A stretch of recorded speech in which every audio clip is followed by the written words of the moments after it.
All right, back again with another top 10 list, this time for the PS4. Now, this one was a tough list to make. As you can see from the background, I've played quite a few PS4 games. I have a whole shelf of them here. Probably around 350 to 400 PS4 games that I've played and completed. So yeah, it was pretty difficult to narrow it down to a 10. And as usual, I didn't. I have 5 honorable mentions here. I also have 5 games that I haven't played yet that I think could be in contention. And then I have, what else do I have? 1, 2, 3, 4, 5, 6, 7, 8, 9, 10, 11, 12, 13, 14, 15, 16. I have 19 games that were the last ones that I narrowed down from.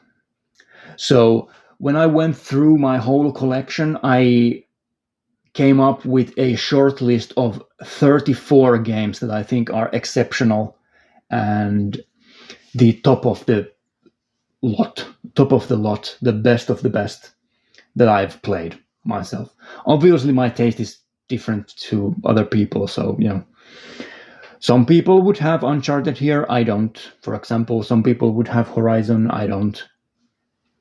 But yeah, I'll start off by reading the list of the 34 games, the ones that I narrowed it down to a 15. So the last ones to not make the cut were AI Somnium Files, which is a fantastic visual novel. I also had to cut Alien Isolation, one of the best horror games of the generation. It's a bit too long. Could be better. I also had to cut Doom 2016, one of my favorite FPS games on the system.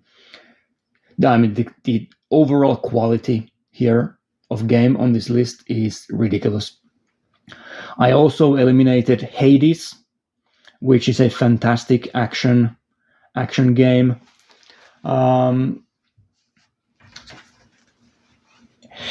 I had a really hard time cutting Hades. It was one of the last ones because it's incredible, but I'll have some other games by the company probably in a PS3 list, so there's that. I also had to cut Horizon Zero Dawn, great open world game. I like it, but I don't love it. Also on the cutting room floor, Neo, the original, the first one. Fantastic Souls-like action game, balls to the walls, difficult action game. I also had to cut Prey, which is really, really good. A horror FPS title by, what is the company? I can see the game right there.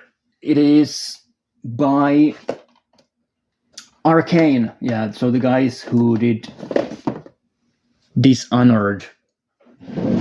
Had a momentary brain fart, which couldn't remember the company.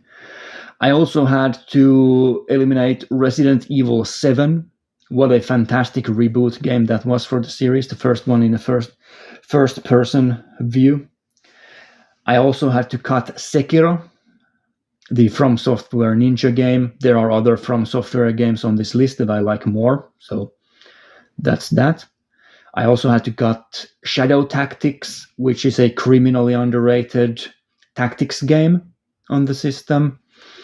In the PS5 video, I said that I was hoping a beat 'em up would make the PS4 list. It didn't, so that's Streets of Rage 4. Just no way I could fit it into the top 10. Barely even makes the top 30. I also had to cut Super Meat Boy, which I guess technically is more of an Xbox 360 title, but whatever, I have a PS4 copy of it. I also had to eliminate Tekken 7, fantastic fighting game, and also Tetris Effect, which is probably in my 3 most played PS4 games. I've played it for over 100 hours, like easily, probably almost 200 hours at this point. Just a great puzzle game. I also had to cut out a fan favorite, which is the Evil Within 2. The Adventures of Sebastian.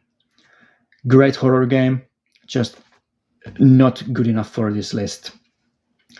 I also had to cut one of my favorite games that I always talk about, The Sexy Brutale. Barely didn't, almost made it, but just not quite. It was around 20, I guess, when I was going through the games. I also had to eliminate Wipeout the Omega Collection, which is a great re-release of old Wipeout levels. Great racing game. And then lastly, I had to cut Wolfenstein The New Order, another great first-person shooter. Right, so that was the short list that I had to eliminate. Then there's also 5 games here that I haven't played yet, or that I haven't finished. So games that probably would be in consideration had I played them. Number 1 is Tunic. I played around 5 hours of it, I think, but I had to put it down because of work. I had such a busy time in work, I just couldn't play it, and I didn't want to ruin the experience for myself. Another one in that category is Nier Automata, that I played for around 20 hours before I had to, unfortunately, put it on hold, and it's still on hold. And a third one in the same category is Subnautica, the great survival game. I think I've played around 5 hours of this as well, so those are waiting for me to get back to them. And then 2 games that I haven't played at all that probably would be in consideration for the list are Disco Elysium, the role-playing game, and Darkest Dungeon. That's a nice reflection of my chest. Have fun with that. So yeah, those games, just I haven't played them, so they aren't on the list. Right. So without further ado, that's 7 minutes of an intro. I guess at this point I should mention the same criteria applies here as did for the PS5 video. The only criteria is, do I have a physical copy of it for the system? If yes, it's eligible for the list. And do I want it on the list? Yes or no? That's that. There is no other criteria. So all the remakes and re-releases and everything, all are eligible. However, I did do a little bit of a scramble here because there were so many games I wanted to include on the lists that I left out 2 that would be in my top 10 because I will have them in other lists for other consoles. So I don't have Shadow of the Colossus remake or the Resident Evil 2 remake here because those games will be on other lists and I don't want to double dip because there are so many good games here to shout out. So yeah, so there are a couple of glaring omissions just because of room. It's so difficult to come up with a top 10 for PS4. Holy shit. Right. So I have here first 5 honorable mentions. So these are in alphabetical order. So this would make up my top 15. Honorable mention number 1, Danganronpa 2. Great visual novel / murder mystery puzzle solving game. Really good stuff. Honorable mention number 2, Nex Machina. Great arcade-style shooter by the Finnish developer Housemarque. Shout out to the great Finnish legends. Great cyberpunk style in that game. A third one that I all mentioned in the PS5 list that used to be in my top 10 but now got edged out by some other games is the original Talos Principle. Man, I'm so sad that this doesn't make the top 10. It's fantastic. Also the expansion, the DLC pack, really good stuff. One of the all-time great puzzle games for my money. Honorable mention number 4, Titanfall 2. In my opinion, the best first-person shooter on the system. Just didn't make it, which is unfortunate. Also sad that the series is pretty much dead at this point. Really good series. And honorable mention number 5, Yakuza 0. Probably my favorite game in this series. Has great amounts of amazing content. Especially the micro kart racing stuff or whatever. The little cars that go around on this track. That's great. It's really good. Right, so those are the honorable mentions. Now, the actual top 10 list. 10 minutes into the video. Let's start. If you made it this far, congratulations. You are a winner. And all the other ones who left are losers. Right, so number 10. Probably a game that most people wouldn't have on their lists, but I love it, so it's here. At number 10, I have What Remains of Edith Finch. The only walking simulator I would ever consider for a top 10 list or for any console. This is exceptionally well written. Really, I have no idea why it's called in a Lovecraftian tale. It's not a Lovecraftian tale, come on. It has nothing to do with Lovecraft. What is this? Right. Anyway, it's a walking simulator story game. You walk around in this house of a family, and you go into the rooms of all the people who have died. Pretty much everyone in the family has died. Some of them young, some of them old, some of them in accidents, some of them by their own hand. And you go through their stories. You relive their, in some cases, the last moments before they died. In some cases, longer periods of their lives. And it's incredibly powerful. There are this game has one of the greatest gameplay sections I've ever seen in any video game, and that's the cannery level, where you use one analog stick to cut fish heads and the other analog stick to move around a character in this sort of a daydream scenario, doing this repetitive menial job of cutting fish heads and then playing this almost like a fantasy daydream sequence with the other stick. It's really good. There are so many great moments in this game. So What Remains of Edith Finch deserves a spot on the list. At number 9, one of the all-time great reboots, and that is Hitman. Now, technically, you could include here all the other seasons because they form just one massive game. So this is the first season of Hitman, the reboot. There's also season 2 and season 3 that I do have physical copies of. I love the first season so much, so I decided to pick this one. If you get the third season, all the other stuff is also playable there. So yeah, it's just one massive Hitman game, and I love it so much. As an old school Hitman fan from the PC days, I even played the original game. Most people haven't played it. I don't think it has been re-released ever on anything. It doesn't even have a proper frame rate.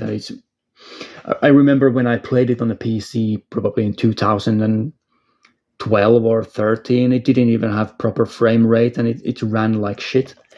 But I still have played it all the way through. So yeah, third person, kind of like assassination puzzle action games, really good stuff. Always go for the silent assassin runs, only killing the targets. It's really good. Also has a great sense of humor. It's really funny. Right, so Hitman at number 9. At number 8, a game that I have played 3 times on 3 different occasions, and that is Stardew Valley. Now, I originally played this game on a PC when it came out, before any of the updates or expansions or anything, and loved it. Played it for maybe 50 or 60 hours. Then they released the multiplayer update, so I played it again on the PC with a friend of mine in 2-player mode. Probably put another 50 to 60 hours into it, replayed it again. And then I replayed it for the third time, or replayed it for the second time, played it for the third time, on the PS4 by myself, with all of the, I guess it's the 1.5 patch that added the island section that is completely new and some new characters and everything. I replayed it again, probably put another 60, 70, 80 hours into it, and man, what a fantastic indie game, developed by one guy for the most part, and it's one of the greatest video games I've ever played, like for real. It's at number 8 here because the other stuff before it are probably even better, but I could see myself edging this forward and forward and forward in the list. I think there's even some new patch content now that I haven't played. So they are still updating the game, which is ridiculous. So shout out to Concerned Ape, who is the developer. Shout out to Stardew Valley, one of the all-time great indie games. Fantastic farming simulator. This is the only farming simulator game that I've played that really captures that old school Harvest Moon feel. Like the town is so charming. All the characters you can interact with, their little side missions, the farming aspects, taking care of the animals. And then there is so much. There's the action portions, the dungeon crawling, and everything. Like, there's so much to do here. Such a fantastic game. Stardew Valley. At number 8. At number 7, one of the weirdest games probably ever made, which is Kentucky Route Zero. This is the TV edition. Now, this is a text adventure game. It is one of the most unlikely great video games ever because it's an incredibly slow, atmospheric text adventure game. So you're reading dialogue and narration and everything and slowly moving through the world.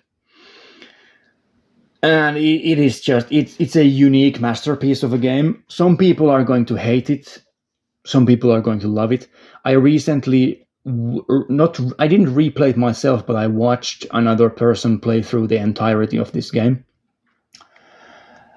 I think I played this myself in 2020 or 21 after it had all come out. So it's an episodic game as well, 5 episodes and interludes. And I just fell in love with it. And now that I rewatched it, replayed it, I got so much even more out of it this time. It's an atmospheric masterpiece. Has so many great moments in it. If you don't like ambient music, if you don't like reading, if you don't like literature, if you don't like theater, if you don't like slow cinema, if you don't like these sort of things, you are not going to enjoy this game at all. Like you should avoid this game at all costs. But for anyone who's adventurous, who is looking for something different, something unique, something bizarre, something that will surprise you at every single moment, every single turn, you never know where the game is going. It just keeps on building and building towards a finale that is something else. There are so many great individual moments. There's the Bat Cave. There's the interlude where you are just listening to phone messages over and over and over again. That's incredible. There is the section where you are on the mammoth. There's the section with the concert in the bar. There's the section where you are near the beginning of the game when you're first moving through the world. You're driving around in this map that is actually a real area in Kentucky, by the way. Forgot to mention that. And you're just driving around the map, and it has such an eerie feel to it, and you come across all these weird happenings, the car wreck and everything. There's a section with the skeletons in a brewery. It's so good. Yeah, Kentucky Route Zero. I'll also include this in a recent gaming episode in the future because I want to talk more in depth about it. But yeah, that's a short introduction to Kentucky Route Zero, my number 7 favorite PS4 game of all time. Now at number 6, this is where the big boys come in. At number 6, I have Red Dead 2. Now, many people would probably have this at number 1 or even at least in the top 3, even at number 1. But I love all of the games before this even more. So Red Dead 2, this is the most recent addition to the top list. This is also the reason why Talos Principle didn't make it, because it was bumped out by Red Dead 2.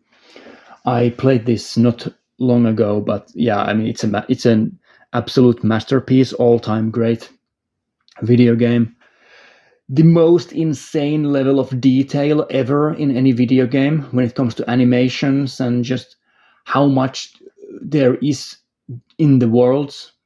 In the world, like all like when you walk into just a cabin, all the different items, all of the little animations. Just look at the freaking horses when they are walking around, how many animations the horses have.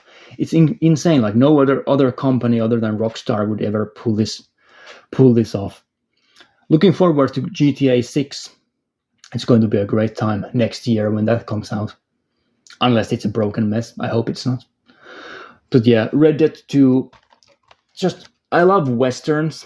And there are so many. Like, if you watched old school westerns, you can see so many influences here. Like 40 Guns by Samuel Fuller.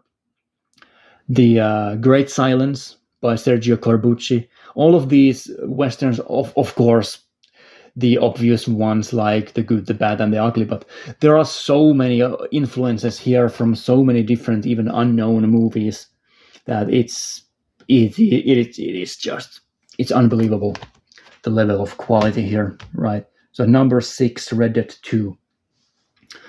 Number 5, I've got Hollow Knight, of which I have this huge collector's edition that I bought from Fangamer in the US. Has the brooch in it. Actual brooch. That's really nice. So yeah, Hollow Knight is probably my second favorite Metroidvania style game. The number one being Super Metroid on the SNES. Just a fantastic game. Another game by a really small studio. I guess 2 people for the most part, or maybe 3 people, I can't remember. What are they called? Team Cherry? Something like that? Yeah, Team Cherry. And it is such a polished masterpiece of a 2D action game. The gameplay is immensely good. The atmosphere is fantastic. The music is fantastic. The voice acting, everything. I just cannot believe how good of a game Hollow Knight is. I thought it would be good because I heard many great things about it, but then I started playing it and I just couldn't stop playing it. Also, for a game that has such a small team, it's a really long one as well. It's longer than your usual Metroidvania game. Also has the DLC pack. Has a really high learning curve when it comes to the difficulty. It's really difficult as well. I completed the Path of Pain, which is, I guess, the hardest platforming challenge in a game, and that was just hell. But I did beat it. I actually managed to beat it. I played throughout, I guess, one day. I started in the evening and I played the Path of Pain without stopping for probably 6 or 7 or even 8 hours. And I finally finished it at maybe 4 or 5 a.m. and just went straight to bed. Just a fantastic game, fantastic challenge. I love everything about Hollow Knight. Hollow Knight deserves a spot in the top 5. Also, what a fantastic collector's edition that is. Now, at number 4, the first entry by From Software. This is Bloodborne. Doesn't really need much of an introduction. Everyone who has a PS4 and likes hardcore action games has played it. If you haven't, you should. Now, it said on the back cover of What Remains of Edith Finch that it's a Lovecraftian. No, this is Lovecraftian. I love the Lovecraftian cosmic horror elements to this game, the gothic horror elements. It has so many things in here that I love. The combat is really fast-paced, really rewarding. The DLC also fantastic. I was stuck in the first DLC boss fight, the Ludwig boss fight. I was stuck in that boss fight for like 2 weeks because I went into the DLC with a new game plus character and was getting one shot by everything. Good times, but yeah, I did manage to get through it. Yeah, Bloodborne, one of the all-time great games by From Software, only beaten by, I would say, 2 games, one of which are also on the list. The other one will be on the PS3 list. So it's probably quite obvious which those are going to be. Yeah, Bloodborne, just out of the top 3 at number 4. At number 3, we've got The Witcher 3 Wild Hunt. This is the Game of the Year edition that also has the DLCs, which are some of the best DLCs ever created for any video game, especially Hearts of Stone. Most people usually say that Blood and Wine is better, maybe because it has a completely new play area. Hearts of Stone takes place in the same area as the main game, but I think the storyline in Hearts of Stone is it's even better than the main game. In my opinion, it's so good.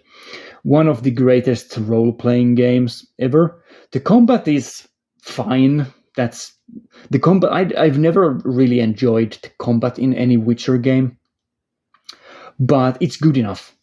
It's all about the world. It's all about the writing. It's all about the lore. It's all about the monsters, and just the sheer amount of quality content. There are throwaway side missions in The Witcher 3 that are better than the main storylines in many other video games. It is such an exceptionally well-written game, especially the wedding sequence. There's also the side quest where you have to collect goats. There's the goat that has run off. You have to go and find it. One of the funniest side missions ever. And yeah, The Witcher 3. By far my favorite RPG game of all time, and deserves a spot in a top 3 of my PS4 list. Fantastic game. Now, the top 2. At number 2, I've got maybe a controversial pick, because there are quite a few people who don't enjoy this as much as I do, but I had to put Dark Souls 3 at number 2. Now, do I like the original Dark Souls more than this? Yes. But do I also think this is a 10 out of 10 masterpiece? Yes, absolutely. And again, great DLC. Ashes of Ariandel, except for the final boss fight, is fine. It's not that amazing. But the final boss fight is exceptional. But the Ringed City just floored me when I played through that DLC, especially the ending of it. So this is the ending of Dark Souls. The DLC, the Ringed City, that's the end of the series, as far as I'm concerned. Maybe they will come back with some other Dark Souls game at one point or another, or at some point, but this is where the main line Dark Souls ends, and I think it's a fantastic game. The level design is not as strong as in the first one. It's a much larger game, so it's difficult. There are too many poison swamps. But yeah, the gameplay is intact from the original game. This is much better than Dark Souls 2. That's obvious. The gameplay is intact. It's again slow-paced. Yeah, you have magic, whatever. I don't care about magic. I always do a heavy armor or a medium armor strength build runs when I play through this game. It's slow-paced combat, really difficult, great boss designs, iconic boss designs, especially in the DLCs. I don't want to spoil it, but the final boss fight in Dark Souls 3, both the main game and the DLC. So the main game, The Soul of Cinder, what a fantastic ending to the series. And then you play through the DLCs, you get to Father Ariandel, another great ending to the series, and then you get to the end of the Ringed City DLC, and you've got the boss there that I'm not going to spoil, and just a perfect ending to the series. They nailed it with all of the DLCs and all of the endings. There are so many good boss fights here. Probably the worst boss fight is the Crystal Mage. But even that it's so easy that it's kind of funny. It reminds me of the original Dark Souls with the what is the name of the boss? The one with the masks. The really easy boss reminds me of that. So I had some good memories of that as well. But yeah, Dark Souls 3, man, it's so good. It's so good. I love the dark fantasy look. I love the Berserk in influenced fantasy world that they went for in the series. And yeah, I've been a huge fan of the series ever since Demon Souls. So yeah, just every game in the series except for Dark Souls 2. 10 out of 10 for me. Right.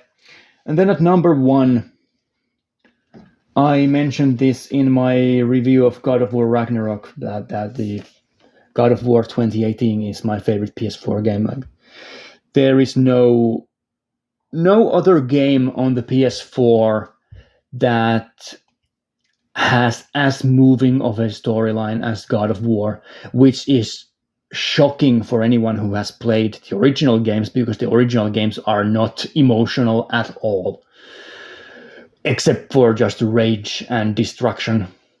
But yeah, this is, as a reboot of a classic series, you cannot do it any better than this. Just incredible scenes here. This has by far one of my favorite individual moments in any video game ever. And that is the part where you are in the boat going down the river and just sitting there and letting it soak in what had just happened. And then you go back into the starting cabin, and the game really starts from that point. It's around the middle portions of the game, and that moment, I still sometimes just watch the cutscene in YouTube, just that one cutscene, and it's so good. It is insane how good it is.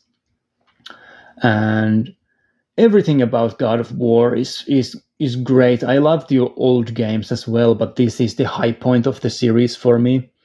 Just the way they were able to completely rebuild the character of Kratos and make him something more than he used to be, without sacrificing the spirit of the original character, because the original character is still there. And the relationship between Kratos and Atreus, his son, just a fantastic storyline. The music by Bear McCreary, like, there is nothing better than God of War 2018, in my opinion, when it comes to PS4. And this would be high on my list. If they ever released this on a PS5, I would probably replay it at some point. And yeah, I think this as a whole is much stronger than God of War Ragnarok. It's a tighter, shorter experience. The battle axe that you have is so good. The starting weapon you have in a game, it's so good. You get the other weapons later on in the game, not going to spoil that, but the axe is such a fun weapon. Great addition to the series. All the puzzles you can do with it, throwing the axe and everything. And yeah, I guess the only downfall with God of War is that the boss variety is kind of weak. You do the same giant, or what are the trolls or whatever, the same boss fights against them, and then the Valkyries over and over again. So that's probably the one negative I have for this game, but it's not enough for me to not have God of War as my number 1 PS4 game.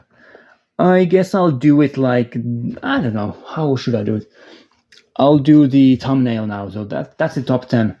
At number 10, we have What Remains of Edith Finch. At number 9, Hitman, The World of Assassination in its entirety, but in particular, first season. At number 8, Stardew Valley. Number 7, Kentucky Route Zero. Number 6, Red Dead Redemption 2. Number 5, Hollow Knight. Number 4, Bloodborne. Number 3, The Witcher 3, Wild Hunt. number 2 Dark Souls 3, and number 1 God of War 2018. I guess I'll do it like this again, like I did for the PS5 video. I'll do a clickbait thumbnail with Nier Automata this time. So there you go. Yeah, like this. So there you go. That's my top 10. And that's the clickbait thumbnail with Nier Automata. I'll see you again next week for something else. Thanks for watching and bye.